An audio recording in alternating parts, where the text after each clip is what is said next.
পর্দার মা বোন, বয়ানে আসছো বাবা, একটা বার 2টা মিনিট ভাবো,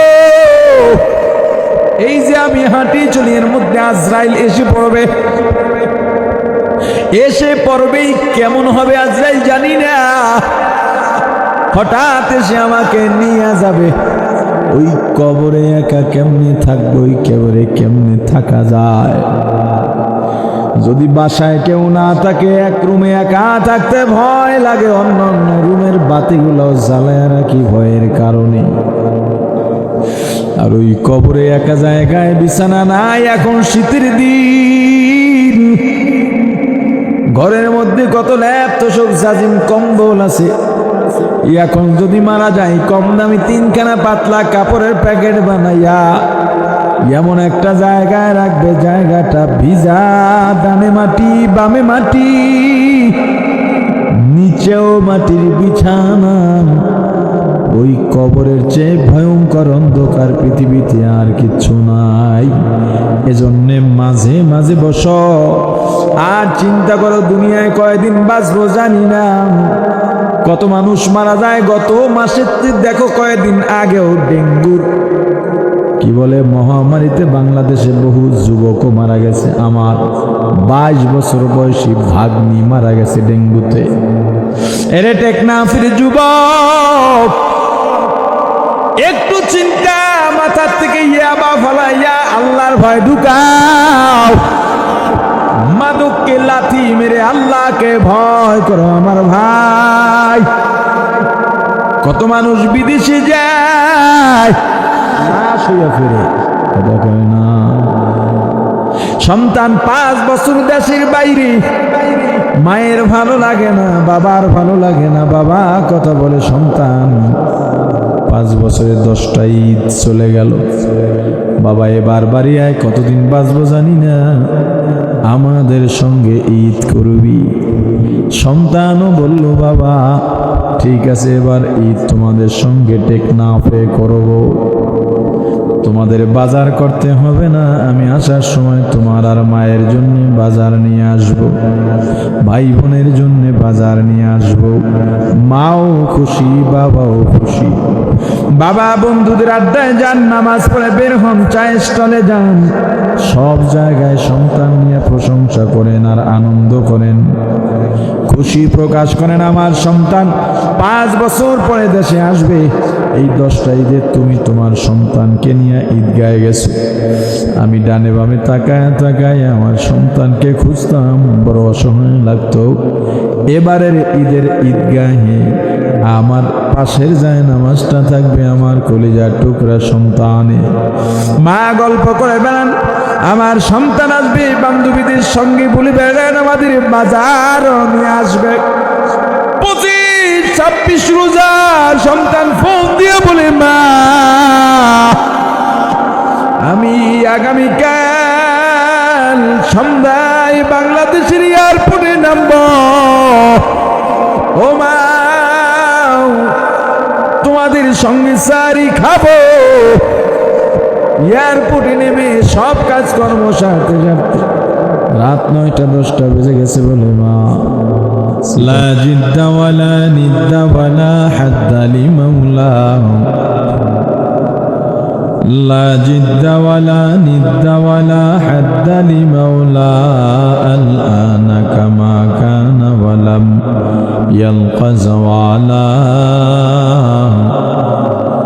আল আনা কামা কানা ওয়ালাম ইয়ালকাজ ওয়ালা, لا جد ولا جدة لا عم وخالا، لا جد ولا جدة لا عم وخالا، لا هيئ لا صورة لا شبه لمولاه، لا هيئ لا صورة لا شبه لمولاه، لا إله إلا الله، لا إله إلا الله، لا إله إلا الله، لا إله ইল্লাল্লাহ লা ইলাহা ইল্লাল্লাহ লা ইলাহা ইল্লাল্লাহ। আল্লাহ বলেন বান্দা আমি আল্লাহ জন্মদাতা হয়ে কাউকে জন্ম দিই নাই, কোন জন্মদাতার থেকে জন্ম নিই নাই। আমি আল্লাহর ছেলে নাই, মেয়ে নাই, মা নাই, বাবা নাই। আমাকে কেউ মা ডাকে না, বাবা ডাকে না, আমিও কাউকে মা ডাকি না, বাবা ডাকি না। এগুলো আমার কাছে ভালো লাগে না। একমাত্র আদরের বান্দা তুই দোয়া করবি, আমি কবুল করতে পারি না, হতে পারে না। বান্দারে তুই আমার অনেক আদরের, অনেক মায়ার। কিভাবে আমি আল্লাহর কাছে দোয়া করবা, আমি আল্লাহ সূরা ফাতিহার মাধ্যমে শিখা দিলাম। পৃথিবীর শ্রেষ্ঠ ইবাদত নামাজ। এই নামাজ শুরুই হয় দোয়া দিয়া। কথা কয় না? কি দিয়া? নামাজের মধ্যে দোয়ার পাওয়ার বেশি না বাইরের দোয়ার পাওয়ার বেশি? আল্লাহ বলেন বান্দা দোয়া যে করবা, এক নম্বরে আমি আল্লাহর প্রশংসা করবা। এক নম্বরে কি? কার? শেখার দরকার নাই না। বইছেন যে দুই চারটা বিশাল বিশাল ঘটনা টটনা কইয়া হাসাইয়া পাদাইয়া কাদাইয়া চলে যাবো এই আশায়? কথা কয় না? ওয়াজ শেখার ময়দান, শিখবেন পাশাপাশি মানবেন, এবং হ্যাঁ মানার মতো একটা পরিবেশ তৈরি হবে। ঠিক? সূরা ফাতিহা তো নিয়মিত তেলাওয়াত করি, আসলে এটার ভিতরে কি আছে এগুলো জানা দরকার। এজন্য খতিব সাহেবদের উচিত, ওয়াইজিনে কেরামের উচিত ছোট ছোট যে সূরাগুলো সাধারণ মানুষ সবসময় পড়ে এগুলোর তাফসীর করা। এতে তার ভিতরে একটু তৃপ্তি পায় যে আমি এই সূরাটা পড়ি, এটার ভিতরে এইটা আছে। আল্লাহর দরবারে দোয়া করব, এক নাম্বার কি করতে হবে? বুঝলা গেছে? এক নাম্বারে প্রশংসা করতে হবে। আল্লাহর কাছে কিছু চাওয়ার আগে এক নাম্বারে কার প্রশংসা? জোরে। এখন তুমি কেমনে প্রশংসা করবা? বউর প্রশংসা করতে করতে যদি বউরে মা ডাকো, সমস্যা না? তেজন্যে তুমি যে প্রশংসা করবা আমি আল্লাহর, কি প্রশংসা করবা? তুমি তো আউলায়া ফেলতে পারো, তুমি তো শিরিক করে বসতে পারো। এজন্য আমি আল্লাহ নিজেই শিখাইয়া দিলাম কোন শব্দ দিয়ে প্রশংসা করবা। তো তোমার আর বাধা কোথায়? সব কিছুই তো আল্লাহ তোমাকে শিখাইলেন। কেমনে কোন শব্দ দিয়ে প্রশংসা করবা? আল্লাহ বলেন আলহামদুলিল্লাহি রাব্বিল আলামিন।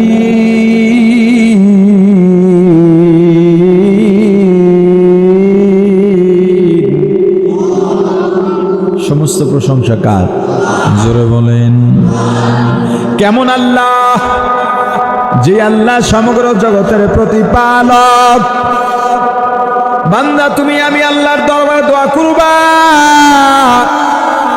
এক নম্বরে প্রশংসা কোন শব্দের মাধ্যমে প্রশংসা করবা সেটাও আমি আল্লাহ তোমাকে শিখিয়ে দিলাম। আলহামদুলিল্লাহি রাব্বিল আলামিন হামদ বেহাদ মরকদায়ে পাকে র আকে ইমা দাদে মুশতে খাকে র আকে দর আ দমদমিদ উরুহে র দাদা আজ তুফানা জাতুনু হেরা। প্রশংসা হবে কার? আওয়াজ দিয়া বলেন প্রশংসা কার? আল্লাহ তো বলেছেন সমস্ত প্রশংসা আল্লাহর, কিন্তু আমরা তো দেখি ব্যক্তি বা বস্তুর প্রশংসা হয়। যেমন শিল্পীর কণ্ঠ যদি ভালো হয় শিল্পীর প্রশংসা করা হয়, রাঁধুনির রান্না যদি ভালো হয় রাঁধুনির প্রশংসা করা হয়, আম কাঁঠাল যদি মিষ্টি হয় আম কাঁঠালের প্রশংসা করা হয়। আল্লাহ কি বলছে? সমস্ত প্রশংসা কার? একটু বৈপরীত্য লাগে গেছে না? সমাধান এবার বলেন শিল্পীর কণ্ঠ যে সুন্দর, শিল্পী নিজে বানাইছে না কেউ দান করেছেন? আর আল্লাহর নাম নিতে লজ্জা লাগে নাকি? বলেন কে? আমের মিষ্টতা, কাঁঠালের মিষ্টতা নিজের থেকে হইছে না কেউ দান করছেন? যদিও সাময়িকভাবে ব্যক্তি বা বস্তুর প্রশংসা করা হয়, মূলত সব প্রশংসা গিয়া জমা হয় আল্লাহর প্রশংসার ঝুলিতে। আর তুমিও যখন ব্যক্তি বা বস্তুর প্রশংসা করবা, সিস্টেম একটু পাল্টায় দাও, দেখবা আর কোনো ইশকাল থাকবে না। যদি কারো কণ্ঠ ভালো হয়, তুমি বলো না অমুকের কণ্ঠ অনেক সুন্দর, বরং তুমি বলো অমুককে আল্লাহ কণ্ঠস্বর কত মধুর বানিয়েছেন। কারো হাতের লেখা সুন্দর হলে তুমি বলো না অমুকের হাতের লেখা অনেক সুন্দর, বরং তুমি বলো আল্লাহ তোমার হাতের লেখা কত সুন্দর বানিয়েছেন। আম কাঁঠালের মিষ্টতা দেখে তুমি বলো না আম মজাদার, আম মিষ্টি, বরং তুমি বলো আমের মধ্যে আল্লাহ কত সুন্দর মিষ্টতা দিয়েছেন। এক্ষেত্রে আর কোনো ইশকাল থাকবে না। তবে বলেন আল্লাহর দরবারে দোয়া করার নিয়ম পদ্ধতি, 1 নম্বরে প্রশংসা করবো কার? আওয়াজ দিয়া বলেন কার? বলেন তো কোন শব্দ দিয়া আল্লাহর প্রশংসা করবো? আলহামদুলিল্লাহি রাব্বিল আলামিন।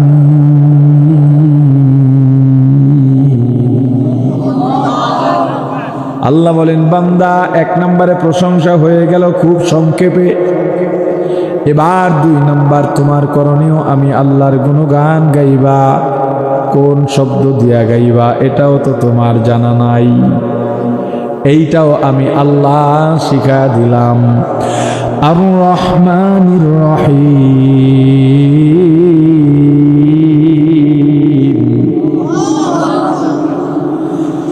হুয়াল্লাহুল্লাযী লা ইলাহা ইল্লা হুয়া আলিমুল গায়বি ওয়াশ শাহাদাতি হুয়ার রাহমান।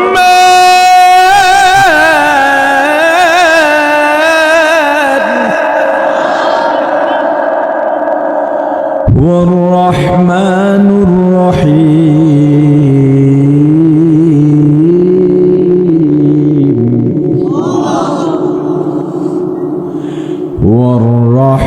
والرحمن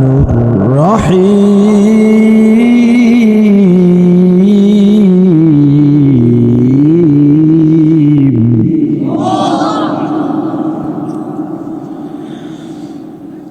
هو الله الذي لا إله إلا هو عالم الغيب والشهادة هو الرحمن الرحيم.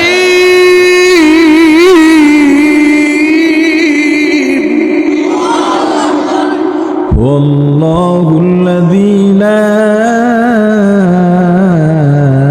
إله إلا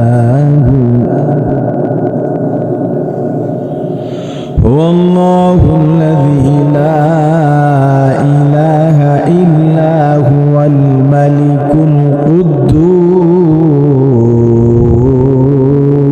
القدوس الملك القدوس السلام المؤمن المهيمن العزيز الجبار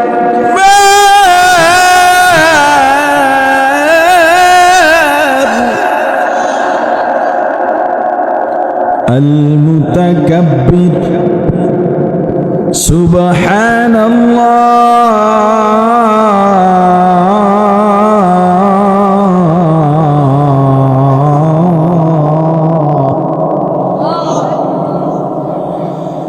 سبحان الله عما يشركون.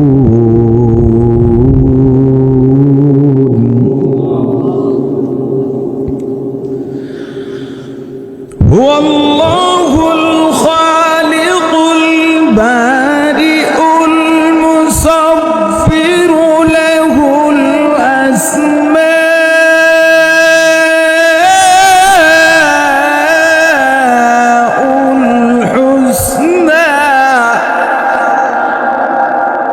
ইউসাব্বিহু লাহু মা ফিস সামাওয়াতি ওয়াল আরদ ওয়া হুয়াল আজিজুল হাকীম।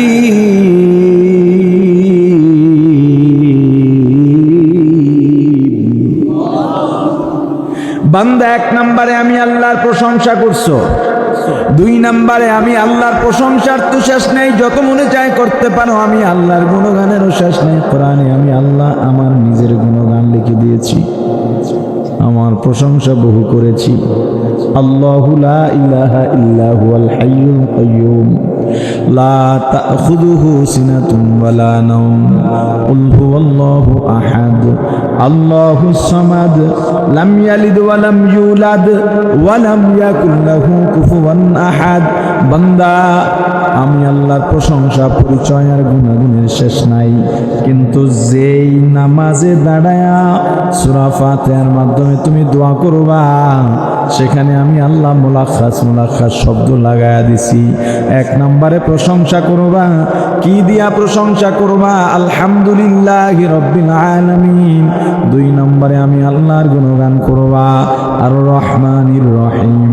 আল্লাহ আপনি দুনিয়ায়ও দয়াবান, পরকালেও দয়াবান।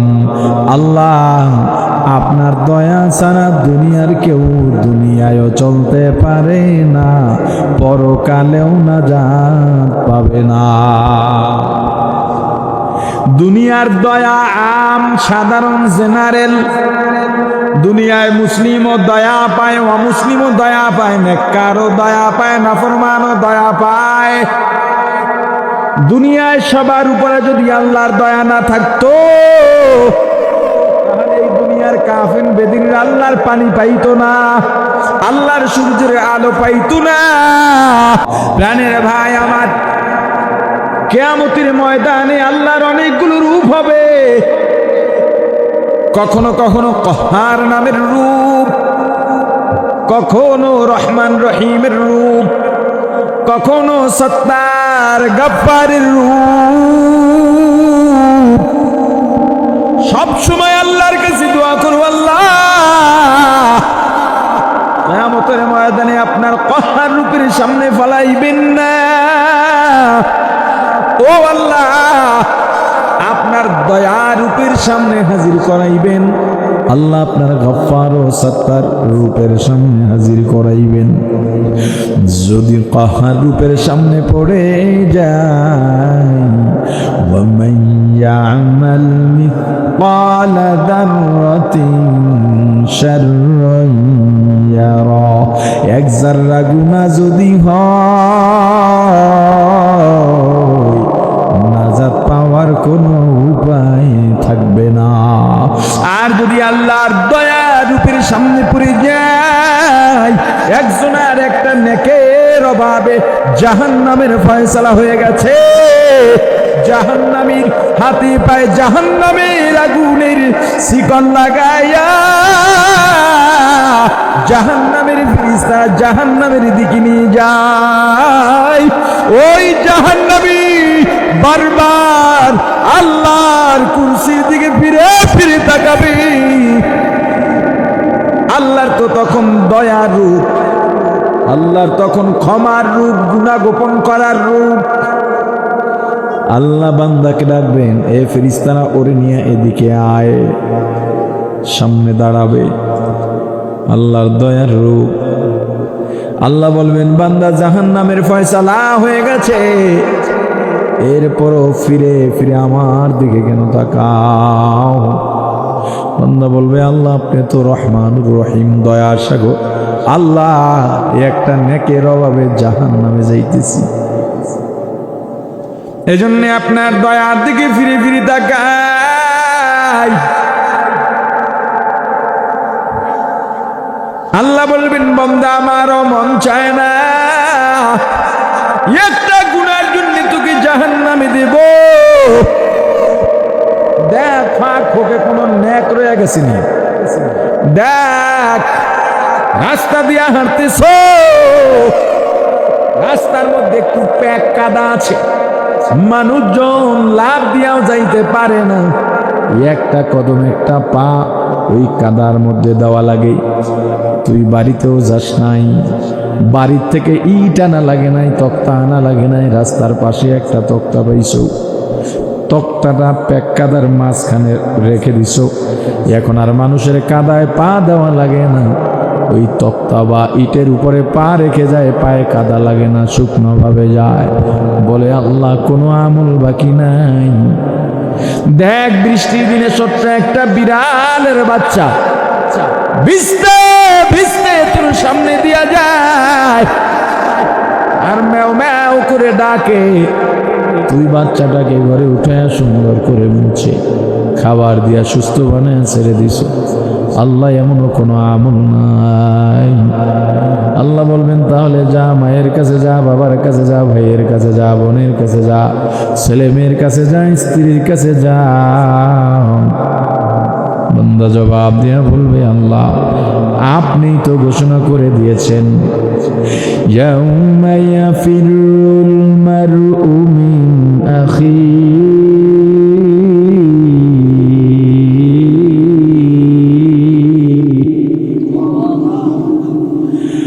ওয়া সাহিবাতিহি ওয়া বানিহি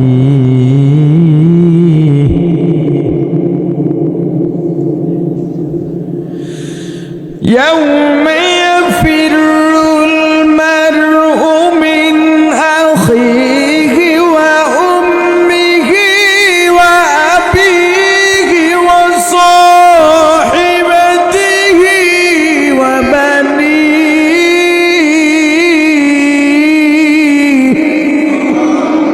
কিয়ামতের ময়দানে সন্তান মা বাবাকে দেখবে, মা বাবা সন্তানকে দেখলেই ফিরু পালাবে। কার জন্য পাগল হইছ ও পর্দালের মা? যেই সন্তানের জন্য তুমি রাতে ঘুমাও না, যেই সন্তান অসুস্থ হইলে বাবাও ঘুমায়, ভাই বোনও ঘুমায়, তুমি মা ঘুমাইতে পারো না, সন্তানকে সেবা করে করে ঘুম পড়ায় তবু তুমি ঘুমাও না। ও মা, সবাই যখন ঘুমা যায় তুমি সুন্দরভাবে ওযু বানাইয়া যায় নামাজ বিছায়া নামাজ পড়ো, সন্তানের সুস্থতার জন্য কাঁদো। মাগো একবার চিন্তা করো না, এই মুহূর্তে তোমার ইন্তেকাল হয়ে যাবে, দুনিয়ায় 1 ঘন্টার জন্যও কেউ তোমাকে রাখতে রাজি হবে না। যদি ঘটনাক্রমে সন্তান আর মায়ের সঙ্গে কিয়ামতের ময়দানে দেখা হয়ে যায়, মা সন্তানকে চিনবে না, বিবির সঙ্গে দেখা হবে, যাকে নিয়ে একই বিছানায় সারাটা জীবন কাটাইছো, কিয়ামতের ময়দানে বিবি বলবে আমার বিয়াই হয় নাই। ওগো আল্লাহ, কোন সহযোগিতা পাই নাই, কেউ আমাকে পরিচয় দেয় না। কিছু কিছু আছে আমাকে দেখার আগে পালাইয়া গেছে। আল্লাহ বলবেন ঠিক আছে, তাহলে বল তোর নাম। আমার নাম আব্দুল্লাহ, আমার নাম আব্দুর রহমান, আমার নাম আব্দুর রহিম, আমার নাম আব্দুল সত্তার, আব্দুল জব্বার, আব্দুর রব, আমার নাম ঈসা, আমার নাম মুসা, আমার নাম ইব্রাহিম, আমার নাম ইউসুফ, আমার নাম ইউনুস, আমার নাম আহমদ, আমার নাম মুহাম্মদ, আমার নাম আবু বকর, আমার নাম উমর, আমার নাম উসমান, আমার নাম আলী। আল্লাহ বলবে নূরে আমার বান্দা, আমার নামে নাম, আমার নবীদের নামে নাম, আমার হাবিবের নামে নাম, আমার প্রিয় বান্দাদের নামে নাম। যা বান্দা, এই উসিলায় আমি আল্লাহ তোকে মাফ করে দিলাম। আল্লাহর দয়া পাওয়ার জন্য প্রথম শর্ত তোমার গুনাহ মুক্ত জীবন হতে হবে আমার ভাই। একবারও কি গুনাহগুলা সামনে নিয়ে বসছো? জীবনে কত গুনাহ করছো? হাঁটা চলায় গুনার কথা মনে থাকে না? মাঝে মাঝে গভীর রাতে যায় নামাজটা বিছাইবা, 2 রাকাত নামাজ আদায় করবা, একটু নিরিবিলে আমার আল্লাহকে ডাকবা। কত গুনাহ জীবনে করলাম, সব গুনাহগুলা সামনে হাজির করাইবা, দেখবা গুনার পাহাড়। এত গুনাহ আমার জীবনে, এই গুনাহ নিয়ে আমি আল্লাহর দরবারে কেমনে দাঁড়াবো? এত গুনাহ, এই গুনাহ আমার জীবনে কখনো তো চিন্তাও করি নাই। এত গুনাহ থাকার পরে কেমনে বাহাদুরি করি, কেমনে অহংকার দেখাই? আমার তওবা করা দরকার। গুনার জন্য অনুতপ্ত হইয়া কান্নার মধ্যে মজা। টেকনাফির ভাই, পর্দার মা বোন, বয়ানে আসছো বাবা, একটা বার 2টা মিনিট ভাবো, এই যে আমি হাঁটি চলি, এর মধ্যে আজরাইল এসে পড়বে। এসে পড়বেই, কেমন হবে আজরাইল জানি না। হঠাৎ এসে আমাকে নিয়ে যাবে। ওই কবরে একা কেমনে থাকবো? ওই কবরে কেমনে থাকা যায়? যদি বাসায় কেউ না থাকে, এক রুমে একা থাকতে ভয় লাগে। অন্য অন্য রুমের বাতিগুলো জ্বালায় রাখি ভয়ের কারণে। আর ওই কবরে একা জায়গায় বিছানা নাই। এখন শীতের দিন, ঘরের মধ্যে কত ল্যাপ তোষক জাজিম কম্বল আছে। এখন যদি মারা যায়, কম দামি 3খানা পাতলা কাপড়ের প্যাকেট বানাইয়া এমন একটা জায়গায় রাখবে, জায়গাটা ভিজা, ডানে মাটি বামে মাটি, নিচেও মাটির বিছানা। ওই কবরের চেয়ে ভয়ঙ্কর অন্ধকার পৃথিবীতে আর কিচ্ছু নাই। এজন্যে মাঝে মাঝে বসো আর চিন্তা করো, দুনিয়ায় কয়দিন বাঁচবো জানি না। কত মানুষ মারা যায়। গত মাসে দেখো, কয়েকদিন আগেও ডেঙ্গুর কি বলে মহামারীতে বাংলাদেশে বহু যুবকও মারা গেছে। আমার 22 বছর বয়সী ভাগ্নি মারা গেছে ডেঙ্গুতে। এরে টেকনাফির যুবক, একটু চিন্তা মাথার থেকে ইয়াবা ফলাইয়া আল্লাহর ভয় ঢুকাও। মাদককে লাথি মেরে আল্লাহকে ভয় করো আমার ভাই। কত মানুষ বিদেশে যায়, ফিরে না। সন্তান 5 বছর দেশের বাইরে, মায়ের ভালো লাগে না, বাবার ভালো লাগে না। বাবা কথা বলে, সন্তান 5 বছরে 10টা ঈদ চলে গেল। বাবা এবার বাড়ি আয়, কতদিন বাঁচবো জানি না, আমাদের সঙ্গে ঈদ করবি।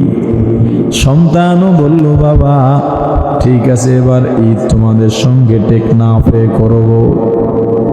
তোমাদের বাজার করতে হবে না, আমি আসার সময় তোমার আর মায়ের জন্য বাজার নিয়ে আসব, ভাই বোনের জন্য বাজার নিয়ে আসব। মাও খুশি, বাবাও খুশি। বাবা বন্ধুদের আড্ডায় যান, নামাজ পড়ে বের হন, চায়ের স্টলে যান, সব জায়গায় সন্তান নিয়ে প্রশংসা করেন আর আনন্দ করেন, খুশি প্রকাশ করেন। আমার সন্তান 5 বছর পরে দেশে আসবে। এই 10টা ঈদে তুমি তোমার সন্তানকে নিয়ে ঈদগাহে গেছো। আমি ডানে বামে তাকায় তাকায় আমার সন্তানকে খুঁজতাম, বড় অসহায় লাগতো। এবারের ঈদের ঈদগাহে আমার পাশের যায় নামাজটা থাকবে আমার কলিজার টুকরা সন্তানে। মা গল্প করে বেড়ান, আমার সন্তান আসবে, বান্ধবীদের সঙ্গে বলে বেড়ান, আমাদের বাজার নিয়ে আসবে। 25-26 রোজা সন্তান ফোন দিয়ে বলে, মা আমি আগামীকাল সন্ধ্যায় বাংলাদেশের এয়ারপোর্টে নামব। ও মা, তোমাদের সঙ্গে সারি খাবো। এয়ারপোর্টে নেমে সব কাজকর্ম সারতে সারতে রাত 9টা 10টা বেজে গেছে বলে মা চিটাগাং এয়ারপোর্ট থেকে রওনা দিন। আরে ভাই, আমার রাসূলের আদর্শ মতো চল।